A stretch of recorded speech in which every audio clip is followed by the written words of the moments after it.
สวัสดีท่านผู้ชมทุกท่านนะครับยินดีต้อนรับเข้าสู่เกมฟรีไฟนะฮะจอกเกมฟรีไฟนะฮะวันนี้ผมจะมาสุ่มท่าอะไรอ่ะนี่แหละท่าตรวจลงจากจนนะครับนั่นแหละเครื่องบินภาษาลาวเขาเรียกว่าดน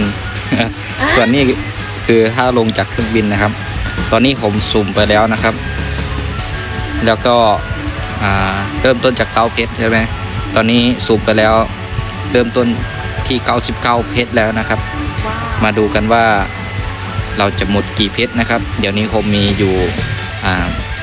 726เพชรนะครับโอเคครับเอาไปเริ่มกันเลยรอบที่1ตาใหม่ครับเกลือนะครับกับแป้งนัวรอบที่2เกลือแล้วก็แป้งนัวรอบที่3ไม่พอใช่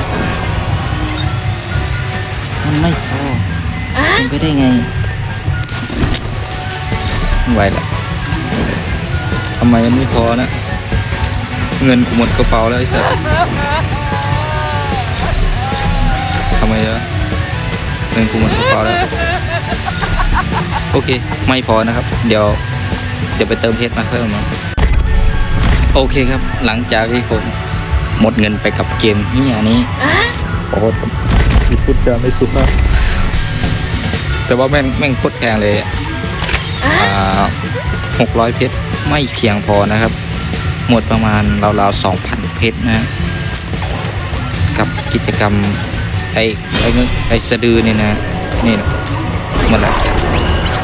แค่ไหนประมาณ 2,000 เพชรใครจะเติมก็เติมนะฮะแค่นี้แหละโคตรเสียใจเลยเฮียมันเงินโคตรหลายหมดตังค์โคตรเยอะสุ่มแม่งเลยไม่ได้อะไร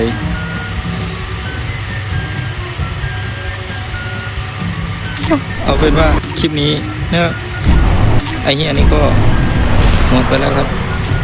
ได้มาแล้ว2 อันจะไปเติมครับจุดช้า